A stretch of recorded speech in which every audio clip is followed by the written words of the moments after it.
Valët e Ungjillit përcjellin tek ju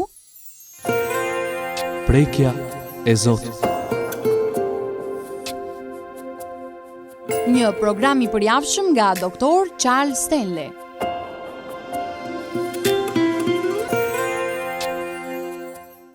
Perëndia do që t'i bindemi plotësisht vullnetit të Tij dhe të ecim në rrugën e Tij pa marrë parasysh se cilat janë pasojat.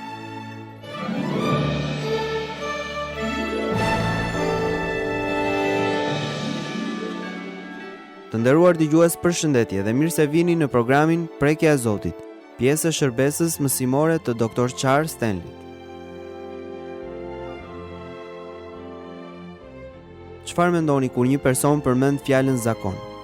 Në përgjithësi, fillimisht ajo që të vjen ndërmend janë zakonet e këqija, diçka e dëmshme që duam ta heqim qafe. Por në të vërtetë ekzistojnë shumë zakone të mira që na sjellin shumë dobi nëse I praktikojmë vazhdimisht. Sot, Dr. Stanley na kujton se ndërtimi I një stili jetese në bindje funksionon në të njëjtën mënyrë. Kur e bëjmë zakon që ta lejojmë Perëndin të drejtojë jetën tonë çdo ditë, ky stil jetese do të na ndihmojë të bindemi Perëndis në vendimet e mëdha të jetës. Qëndroni me ne në emisionin Prekja e Zotit, ndërsa mësoni se si të keni sukses në jetën tuaj. Dëgjim të këndshëm.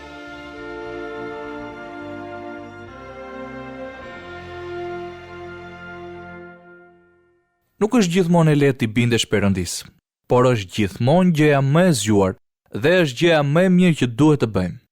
Perëndia thotë: "Jeni të bindur dhe unë do t'ju bekoj." Mbani mend këtë gjë. Është e pamundur që t'i bindeni Perëndis dhe të mos bekoheni, sepse Perëndia ka zgjedhur ta bekojë bindjen.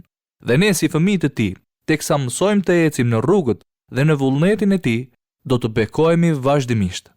Dikush mund të thotë: "Më shpjegoni ju lutem çfarë është bindja?" Bindja është të bësh vullnetin e Perëndis, të ecësh në rrugën dhe në kohën e Tij. Kështu pra, kur mendoni për termat e bindjes, kjo është vërtet e thjeshtë. Të bësh atë që thot Perëndia në kohën dhe mënyrën e Tij. Pra, bindja ka të bëjë me atë që Perëndia kërkon prej nesh. Kam dëshirë të marr disa minuta dhe të flas për disa principe që do t'ju ndihmojnë të bindeni Zotit. Për shembull, bindja nuk është diçka që vjen automatikisht kur besojmë në Jezus Krishtin si shpëtimtarin ton. Ne e dimë që disa herë I bindemi Perëndis dhe herë të tjera jo. Kështu që sot duhet t'ju tregoj se si ne të mësojmë të bindemi Perëndis. Pra, shkolla e bindjes. Një nga principet e para është thjesht që duhet patjetër t'i besoni Perëndis. Nuk do t'i bindeni dot kurrë nëse nuk e besoni. Thjesht nuk do të mundeni. Pra e vërteta është se mosbindja është mungesa e besimit tek Perëndia. Tani e di se kjo është çfarë ai ka thënë, por kur ju vendosni një por mbas diçkaje që ka thënë Perëndia, tregoni se jeni krye lart dhe po esni në një rrugë të gabuar, sepse Perëndia nuk ka bërë asnjë premtim që nuk mundet ta përmbush. Gjëja tjetër që duhet të mbani shënim është: nëse ju dhe unë duam të mësojmë të ecim në bindje ndaj Tij, duhet të mësojmë të dëgjojmë nxitjet e qeta nga fryma e shenjtë. Perëndia nuk thërret me zë që mund të dëgjohet. Nganjëherë mendoj se kam dëgjuar atë të flas qetësisht në zemrën time, ndoshta kur isha kokfort dhe nuk po ja vija veshin. Por Perëndia nuk na gëlthet. Kujtoni këtë. Kur u shpëtuat, fryma e shenjtë erdhi në jetën tuaj, brenda jush dhe ju vulosi si fëmijë I Perëndis. Një nga punët e Tij është puna si ndihmues. Kështu ne kemi një premtim të mrekullueshëm se fryma e shenjtë vjen për të na nxitur, udhëhequr, drejtuar, ndihmuar në arsyetimin dhe mendimin ton. Mbani mend, ai është një ndihmues. Na ndihmon në besim, na ndihmon në luftën tonë, në pyetjet që kemi, na ndihmon në dyshimet tona, na ndihmon të marrim vendime të zgjuara dhe të bëjmë atë që fryma e shenjtë do që të bëjmë. Kjo është t'ia vësh veshin frymës së Perëndis. Kjo do thotë të presësh pa folur, të qëndrosh vetëm, të meditosh mbi fjalën e Perëndis, ta dëgjosh atë dhe patjetër ti do të marrësh përgjigjen e dur, sepse Perëndia dëshiron të na tregojë plotësisht çfarë duhet të bëjmë. Mësimi tjetër në shkollën e bindjes është që ndonjëherë duhet të ecim ende aty ku rruga nuk është shumë e qartë. Ndoshta mund të mendoni, tani prit një minutë. Kjo është kontradiktore, të ecësh ku rruga nuk është e qartë? Perëndia i foli Abrahamit që po jetonte në një shoqëri tepër pagane. Perëndia e zbuloi veten e tij dhe i tha: "Dua të ngrihesh, të lësh familjen tënde, vendin tënd, tokën tënde dhe të shkosh në një tokë që do të ta tregoj." Ai nuk i tregoi atij as ku të shkonte dhe as se si të shkonte. Shikoni tek vargu 8, tek letra drejtuar Hebrejve, kapitulli 11. Me anë të besimit, Abrahami kur u thirr, u bind të shkojë në atë vend që do të merrte për trashëgimi, dhe u nis pa e ditur se ku po shkonte. Ai nuk dinte ku të shkonte. Thjesht dinte që Perëndia i kishte thënë që të largohej, të ndahej nga familja e tij dhe nga shoqëria pagane në të cilën jetonte. Perëndia i tha: "Shko në tokën që unë do të tregoj." Tani ju mendoni, prit një minutë Perëndi, ti nuk mund të më thuash të shkoj diku pa më thënë se ku po shkoj. Po ai mundet. Ai është shembulli perfekt. Abrahami e dëgjoi thirrjen. Ai nuk e dinte ku po e çonte Perëndia, por dinte ti bindej atij edhe pse nuk po e kuptonte. Do të kalonin kohë kur Perëndia e bëri atë shumë të qartë. Ju nuk e dini se si është përfundimi, nuk dini se cilat janë pasojat dhe nuk e dini se për ku po ju drejton. E dini çfarë? Unë nuk jam përgjegjës për pasojat, as për vendimin tjetër. Unë jam përgjegjës ti bindem dritës që kam në atë moment në këtë vendim. Nuk ka rëndësi se çfarë mund të jetë. Kështu pra, Perëndia nuk vendos të tregoj pamjen e plotë. Mendoj se të gjithë do të ishim dakord se vite më parë në jetën tonë, kur jemi shpëtuar, nëse Perëndia do të na kishte treguar 10, 20 apo 30 vjet nga jeta jonë, shumica prej nesh do të kishte thënë: "Perëndi, nuk mund ta mbaj dot këtë, më çon në shtëpi që tani. Do të jemi lumtur të shkojnë në paraj sepse këtu do ta kem të pamundur që të qëndroj." Pse nuk na e tregon Perëndia? Ju a them unë arsyen, sepse kjo është mënyra se si punon ai. Kur i bindemi, as ne vetë nuk e vëmë re çfarë po ndodh. Ne bëhemi më të fortë në besimin ton. Bekohemi. Fillojmë të kuptojmë sa i mrekullueshëm është Perëndia. Bëjmë një hap tjetër dhe çfarë ndodh? Mësojmë të ecim në bindje ashtu siç ecën një fëmijë. Dhe kur shpëtohet një person, ai është si një fëmijë. Ata e fillojnë jetën pa ditur gjë për ligjet e Perëndisë, vullnetin e tij, madje pa ditur as që Perëndia ka një plan për jetën e tyre, pa ditur çfarë qëllimi ka Perëndia për jetën e tyre, dhe kështu pengohen dhe bien. Ata ngurojnë edhe nga vetja e tyre, dhe ne në vend që t'i kritikojmë, duhet të lutemi për ta, sepse ata nuk i din principet e bindjes, nuk din të presin në Zotin.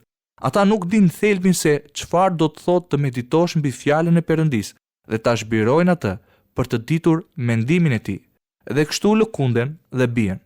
Por ne duhet t'i inkurajojmë këta njerëz, sepse e kuptojmë se çfarë po ndodh në të vërtetë në jetën e tyre. Dim se Perëndia jo gjithmonë na tregon gjithçka që duhet të bëjmë.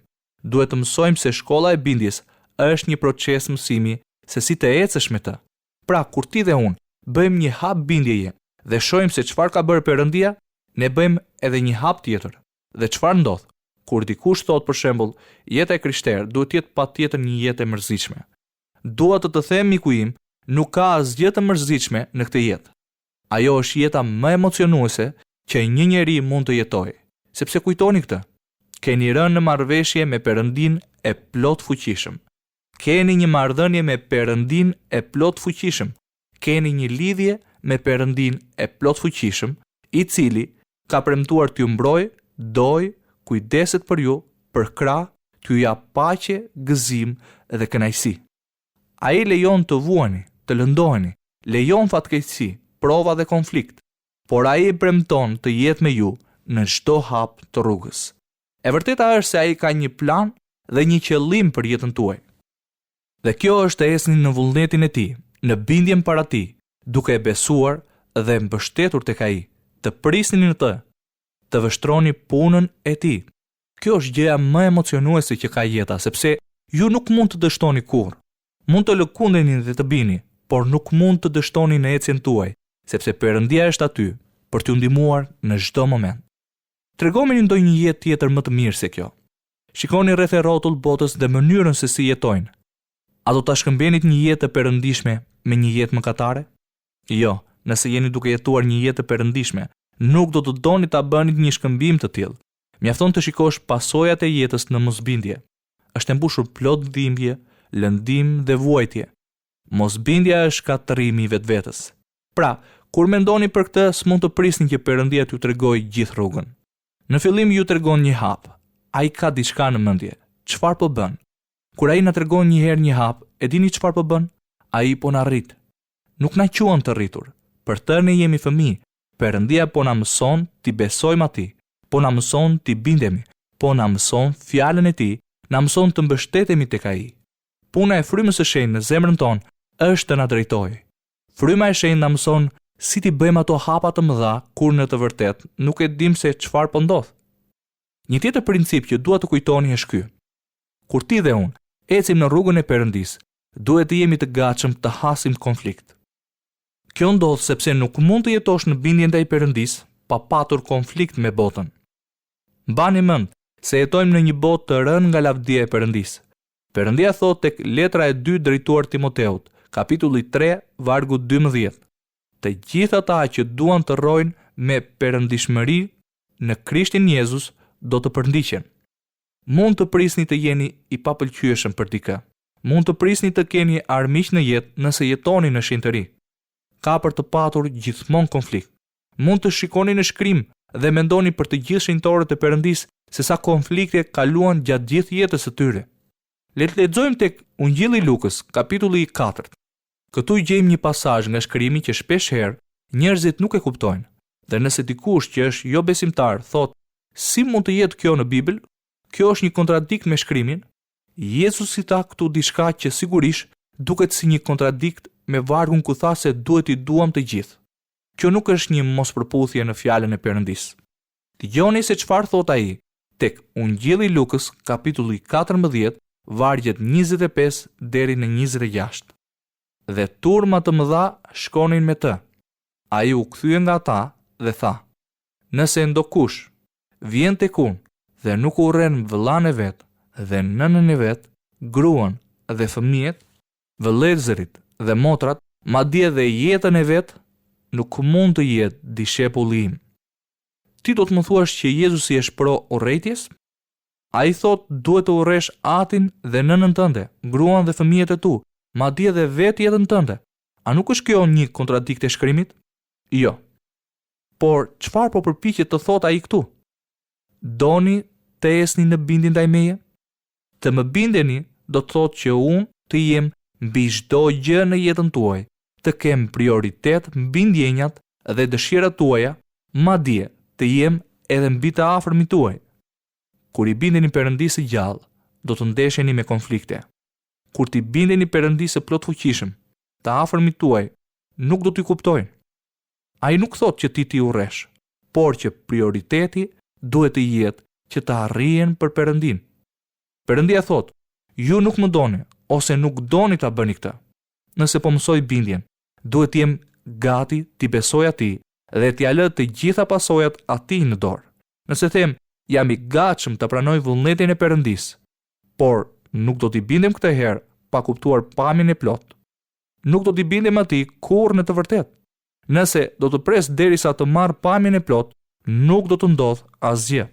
Perëndia dëshiron të jemi plotësisht të bindur për të bërë vullnetin e tij dhe të ecim në rrugën e tij pa menduar për pasojat, sepse ai vetë do të kujdeset për to. Ai ka planifikuar më të mirën për ne. Ai dëshiron më të mirën për ne. Ai po pret që të na jap më të mirën. Ai po pret që të arrijmë në shtegun e bindjes, të ecim në të në mënyrë që të prekim bekimin. Urtësia thot: bindju vullnetit të Perëndisë. Nuk ka rëndësi se çfarë është. Gjithmonë do të dilni fitues. Lërjani pasojat atij. Tani gjëja e fundit që do të përmendesh kjo. Nëse dua ta jetoj jetën time në bindje ndaj Perëndisë, atëherë duhet të jemi gatshëm të pranoj disiplinën e Perëndisë për mosbindjen time. Sepse do të ketë kohë kur ne nuk do t'i bindemi atij. Nëse mësoj të eci në bindje, duhet të jemi gatshëm të pranoj disiplinën dhe ndëshkimin e tij kur nuk i bindem. Tani duhet të shtoj diçka këtu. Kur them, duhet të jemi gatshëm të pranoj disiplinën e tij, ndëshkimin e tij kur nuk i bindem dhe ta pranoj me falënderim, me siguri po mendoni, tani prit një minutë. Ndalo pak, ti po më thua ta falenderoj Perëndin kur më disiplinon? Po. Nuk mund të jetë e vërtet. Është thjesht një predikim. Nuk mund të jetë e vërtet. Miq, pavarësisht se si ndjeni, po ju them se është më se e vërtet. Tani, më lini t'ju tregoj pse është e vërtet. Le të shkojmë tek letra drejtuar Hebrejve, kapitulli 12, vargjet 5 deri në 6 për një moment dhe të dëgjojmë se çfarë thot Perëndia. Biri im, mos e përçmo qortimin e Perëndis dhe mos e humb zemrën kur ai të qorton, sepse Perëndia ndreq atë që do dhe fshikullon çdo bir që i pëlqen. Mendoni pak për këtë. Kjo është shumë e rëndësishme. Të gjithë ne kemi momente dobësie dhe kohë mosbindje ndaj tij. Dhe e dini se çfarë bën ai? Nëse e pranojmë menjëherë këtë, e falenderojmë për faljen e tij, pendohemi menjëherë, atëherë do t'i shmangemi ndëshkimit. Por nëse nuk pendohemi dhe vazhdojmë të futemi thellë e më thellë në mëkat, atëherë Perëndia do të na ndëshkojë. Po pse? Sepse na do, dhe sepse ka një plan fantastik për ne. Kjo ndodh sepse ai ka një vullnet për jetën tonë dhe do që të ecim në shtegun e tij. Ai nuk na do jashtë rrugës së tij. Pra, çfarë mendoni se duhet të bëj? Ai dërgon mjaft dhimbje dhe disiplinë për të na kthyer në shtegun e tij. Kur mendoj që motivi i tij është gjithmonë dashuri, dua ta falenderoj që nuk më lë të qëndroj jashtë shtegut. Dua ta falenderoj për dashurinë që ka për mua, aq sa më disiplinon dhe më kthe në shteg. Dua ta lavdëroj që më mori nga thellësia ku isha, duke mos më injoruar, kur e vërteta është se unë kam injoruar atë. Perëndia nuk qëndroi larg prej meje dhe të më lindri të vazhdoja të ecja larg vullnetit të tij. Ai vendos mjaft presion, dhimbje dhe dëshpërim, derisa më në fund unë të them: O Zot, më fal. Të falenderoj që nuk më ke harruar. Pendohem për mëkatet e mia dhe të lutem, më kthe sërish në shtegun tënd. Ndëshkimi është një bekim nga Perëndia. Dhe nëse do të mësoj se si të eci në bindje, kur ndëshkimi i tij vjen dhe ndjej dhimbje, do të mësoj që në vend që të ankohem, ta falenderoj, që edhe pse unë jam larguar prej tij, ai prap më do. Nga ana e tij është dashuri, por mua më sjell dhimbje. Dashuri nga zemra e tij, por dhimbje për mua. Çfarë po bën ai në këtë moment? Ai po na kthen në shtegun e tij, po na kthen në vullnetin e tij. Për çfarë? Që ti dhe unë të mund të përjetojmë maksimumin e bekimit të Perëndis. Sikur thjesht të mundeshit t'ia mësoni këtë gjë fëmijëve tuaj, që Perëndia ka më të mirën për ata që dëshirojnë të ecin në bindjen ndaj tij, do të bekoheshit shumë. Ju s'mund ta godisni këtë stil jetese. Nuk ka asnjë mënyrë tjetër që të mësoni se çfarë ka Perëndia në mendjen e tij, derisa të vendosni t'i bindeni. Pra, shkolla e bindjes është një proces. Kam marrë shumë nga këto mësime dhe kam dështuar në mos një herë tjetër. Dhe dini çfarë? Dëgjoni, ky është Chelsea. Nëse do të vëzhgoni se çfarë ndodh në jetën e atyre që binden dhe çfarë ndodh në jetën e atyre që nuk binden, atëherë ju do ta kuptoni shpejt se mosbindja nuk ja vlen. Kënaqësia për momentin nuk ja vlen kur mendon pasojat që ka në të ardhmen. Kjo është mënyra se si jetojnë shumica e njerëzve sot. E vetmja gjë që u intereson është çfarë mund të marr sot, çfarë më kënaq sot, pa menduar për pasojat. Cilat janë pasojat e mëkatit? Dhimbje, lëndim, vuajtje, disfat dhe së fundmi zemërim nga Perëndia. Cilat janë pasojat e bindjes ndaj Perëndis? Bekime pa pushim, vetëm bekime. Mund të jetë përmes një lugine dhimbjeje, lëndimi, prove, vuajtjeje, mosmarrveshjeje ose jo. Por rezultati final është se Perëndia do më të mirën për fëmijët e tij. Dhe përfundimi është vërtet i thjeshtë. A dua ta bëj bindjen ndaj tij një stil jetese? A dua që fryma e bindjes të kontrollojë mendimin dhe ndjenjat e mia? E kuptoni? Është vetëm një gjë. Jo ti bindem Perëndis sepse kam frikë për atë që do ndodh, por diçka tjetër do t'ju bëj të lirë. Ju i bindeni Perëndis thjesht sepse e doni. Dëgjoni me kujdes. Nëse do t'ju pyesja sot, a e doni Perëndin? Si a shfaqni dashurinë atij? Dhe ju mund të përgjigjeni: shkoj në kish, jap të 10 e të ardhurave të mia, lexoj Biblën, lutem, jam i mirë dhe e dua Perëndin. A e dini që asnjë nga këto përgjigje nuk është e saktë? Çfarë do të thuash me këtë? A nuk është kjo që duhet të bëjmë? Të gjitha këto janë gjëra të mira, padyshim. E dini çfarë tha Jezusi? Ai tha tek Ungjilli i Gjonit, kapitulli 14, vargu 15. Nëse më doni, zbatoni urdhërimet e mia. Sa e thjeshtë dhe e shkurtër. Nëse më doni, do të më bindeni. E dini si mund ta tregoj nëse e dua apo jo Zotin? Nuk ka të bëj fare se sa predikime bëj, apo sa shumë mund të studioj, apo të gjitha gjërat që bëj për lavdinë e tij. Nuk ka të bëj fare me këtë. Mund t'i bëni të gjitha këto gjëra, por me një motiv të gabuar. E dini si mund ta tregoj se sa shumë e dua atë? Shikoni tek shënimet tuaja të bindjes dhe mosbindjes. Atëherë do t'i tregoni vetes sa shumë e doni atë. Le të lutemi së bashku. O Atë, të jemi shumë mirënjohës për hirin, dashurinë, mëshirën, mirësinë dhe durimin tënd që ti na ke ofruar. Sa herë jemi lëkundur dhe rrëzuar, Zot, por ti je gjithmonë atje për të na ngritur dhe udhëhequr në drejtimin e duhur. Ne lutemi sot, Zot, që fryma e bindjes të jetë në çdo person që po e dëgjon këtë mesazh sot. Ne duam të bindemi ty gjatë gjithë jetës sonë. Lutemi që bindja të mbush zemrën dhe jetën e çdo personi që do ta marrë këtë vendim sot. Le të mos tërhiqemi, Zot, nga sfidat, por le të qëndrojmë duke të zgjedhur ty. Ne zgjedhim të bindemi sepse e dim se kjo gjë do të na sjellë bekim. Tregona, o Zot, se mosbindja të çon në shkatërrim dhe larg teje. Ti thua, o Zot, se ligji yt është i shkruar në zemrat tona dhe që ne do të ndjekim jo duke ecur me drejtsinë tonë, jo me forcën tonë, por me fuqinë tënde. Ne thjesht zgjedhim të bindemi duke lejuar frymën tënde të bëj punën që i takon. Ktheje bindjen ndaj teje në një stil jetese dhe në një kënaqësi për ne. Sikurse thuhet se bindja ndaj fjalës tënde është kënaqësia e shpirtit tim. Mos e largo qortimin nga ne, Zot. Vetëm me anë të korrigjimit tënd, ne mund të kthehemi në bij të bindjes. Në emrin e Jezusit, ne lutemi. Amen.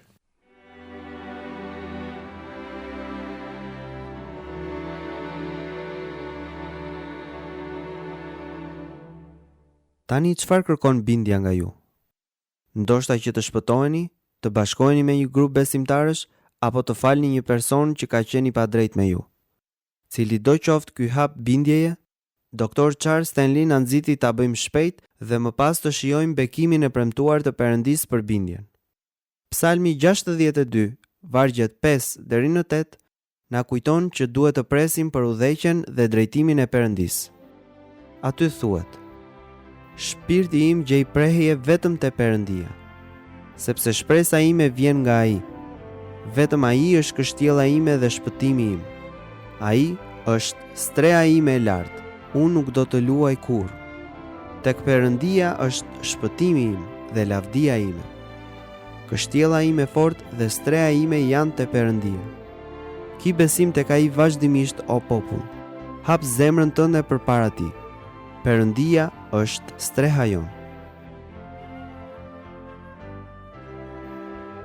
Këtu të dashur miq, kam përfunduar edhe për ditën e sotme minutat e programit tonë. Ne ju kujtojmë që ju mund të na shkruani në adresën Valët e Ungjillit, kutia postare 130 Tiranë, ose me email në adresën valeteungjillit@yahoo.com. Deri herën e ardhshme, miru dëgjofshim.